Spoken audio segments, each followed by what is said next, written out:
Oh, we're here at the opening of Galaxy's Edge. Well, the day before. We think that the opening of Galaxy's Edge here at Walt Disney World is a little bit boring. Changed my mind. New speed bump there. Behold, the calm before the storm.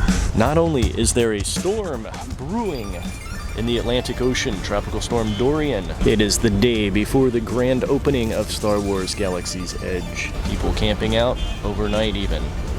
Of course. Today is August 28th. We are here at the entrance to Galaxy's Edge in Disney's Hollywood Studios. I'm Mike of Team Zyke. Co-pilot Xena is not able to be with us today, but she is here in Force Ghost Spirit. Be sure to subscribe to our channel. Hit that little notification bell. Hey, am I still zoomed in? That's because I'm interesting. Not particularly. I'm just Mike. But as I was saying, subscribe. Click that notification bell. Like our videos, give them a thumbs up, comment, and share. Let's get right to the topic. We're not a one-way street here. Make sure to let us know your thoughts on Star Wars Galaxy's Edge and maybe just the direction of Star Wars in general. We'll be curious to hear. We want to be happy. Star Wars Galaxy's Edge already opened out in Disneyland Anaheim. That's a little bit of a factor, maybe, for the opening here, in that there are lots of videos out there.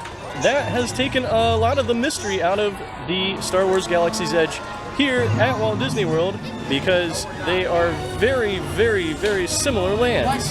But there are some differences, and we're going to put a link to a little video up in the corner here to the Orlando Wizard. He can help point out some of those for you. Perhaps as evidenced by this mere 10-minute standby time at Star Tours here in Disney's Hollywood Studios, the Star Wars product is in a flagging stage with Disney, and that's pretty undeniable.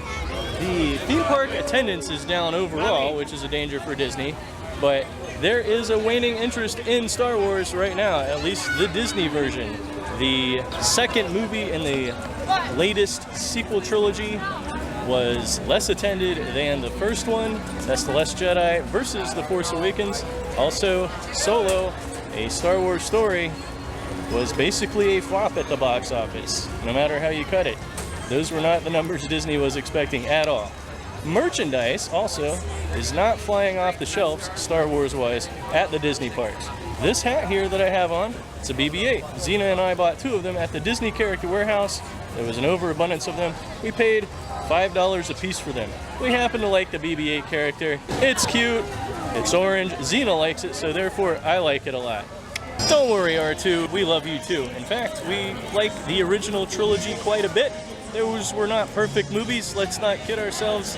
There was a lot of corny acting, but the special effects were amazing. They were hand done, not CGI, and that's kind of an attraction for us.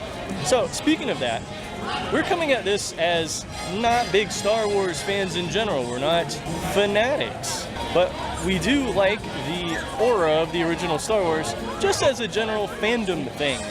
And when Disney took over the Star Wars franchise, they started killing off the original trilogy. That's no secret by now. And that's a weird feeling. And the leaders of the sequel trilogy have taken to actually insulting some of the fans who have some maybe legitimate complaints about how Disney is mishandling or mistreating the original franchise. One of the directors in the sequel trilogy has even taken to calling some complainers man babies. And some detractors have even been called all manner of ists, adhering to all kinds of isms, merely for saying that some of the characters in the sequel trilogy are not greatly written. Speaking of this ball cap, the going rate for a ball cap at Disney right now is $28. That's $27.95. You might get a pass holder discount if you're a pass holder. But that's just for a hat. Which brings us to the merchandise in Galaxy's Edge, which is very expensive. If you want a droid, it's $100, as you probably know. If you want to build your lightsaber, it's $200, as you probably know. Now, these are very well-known facts, but those are expensive prices. Are those repeatable experiences?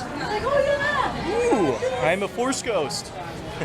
Are those repeatable experiences? Not so much if you're already spending a whole lot coming to Disney World and you want to save money for things such as food, sustenance. Well, that's also overpriced, even by Disney standards, in Galaxy's Edge. Before opening any of the Galaxy's Edges, the head of the Disney Company bragged that they wouldn't even have to advertise them, that people would just flock to the Galaxy's Edges. It's not even advertised on this sign coming from the Star Wars Launch Bay area. There's not even a mention of Star Wars Galaxy's Edge on the sign near Star Wars Galaxy's Edge. And Galaxy's Edge is hidden all the way in the back of the park, so not everybody is going to know where to get to it at first. So just a little hint would help. That would just be goodwill. The Star Wars Galaxy's Edge alternative entrance through Toy Story Land, next to alien swirling saucers, is treed off and protected by security. No mad rush over here to see it though. Everybody's here for the Green Army Men. We have a standalone video of the Green Army Men, one of their performances. You should check it out up here in the corner. As you may have noticed so far throughout this video, we have been standing in front of or within locations that are all Star Wars related already. The park already has a large Star Wars presence. We imagine that a lot of it will be wrapped up into Star Wars Galaxy's Edge over time, but we were expecting, originally when we first heard about Star Wars Galaxy's Edge, even as not huge fans, that it would be this big, miraculous wonderland because there was so much to draw from within the Star Wars universe or galaxy to create epic worlds. You could have had an entire Ewok forest with lots of AT-ATs. You could have had an entire Tatooine or Cloud City, etc., etc. You could have had an entire Death Star presence. There's none of that in Star Wars Galaxy's Edge, not to any great level. Now, we may get some of that with the Rise of the Resistance ride, but that hasn't opened yet, and that's part of the reason that the opening of the park here in Walt Disney World and in Disneyland in California is a little bit boring. If they had opened all of this all at once, maybe both lands on the same day and all of that, the impact would have been huge, but the impact was a little large at Disneyland and then it died down. That may be the case here, it may not. Disneyland and Disney World are two totally different animals when it comes to attendance and what there is to offer. There are 2 parks out in California. There are 4 main theme parks and 2 great water parks and many, many, many, many resorts here at Walt Disney World in Orlando. So there is a lot for people to do if Galaxy's Edge is busy here, but again, it may die down. We don't know. We think a lot of that is going to depend on the Rise of the Resistance ride. Now, early results are in after a media preview recently, and people were pretty wowed, it seems. So that's going to have some good scenery, great rooms, all of that. But there's not a whole lot of Star Wars going on within Galaxy's Edge. With the exception of Chewbacca, it seems that hardly any of the characters from the original trilogy or the prequel trilogy will be roaming around the parks. That's what we were excited about. We thought, oh, it's going to be totally immersive, and there are going to be droids walking around all of the time and all of that.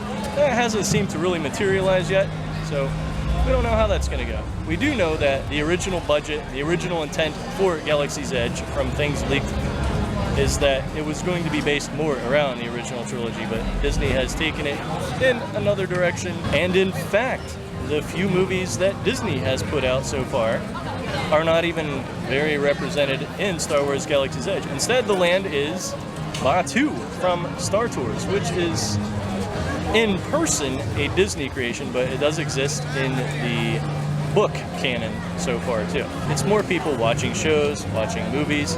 They want to see all of that in person. And Batuu looks like the Morocco Pavilion at Epcot, crossed with Big Thunder Mountain at the Magic Kingdom and elsewhere in the world. We have those looks already. All in all, we feel like Star Wars is a little bit in jail behind bars with Disney right now, and we're not confident that they're ever gonna pull out of the spin that they have going on right now to really open up the universe to major creativity and major fruition for what a lot of fans are probably hoping for. We want to emphasize that these are our opinions, and we wish not to have anybody enjoy the land less. In fact, we are going to try to enjoy the land as much as possible ourselves, even if we don't spend a whole lot of money there. Our ship is ready to sail out. So remember to subscribe to the channel, ring that bell, comment, like, and share the videos. We love interaction.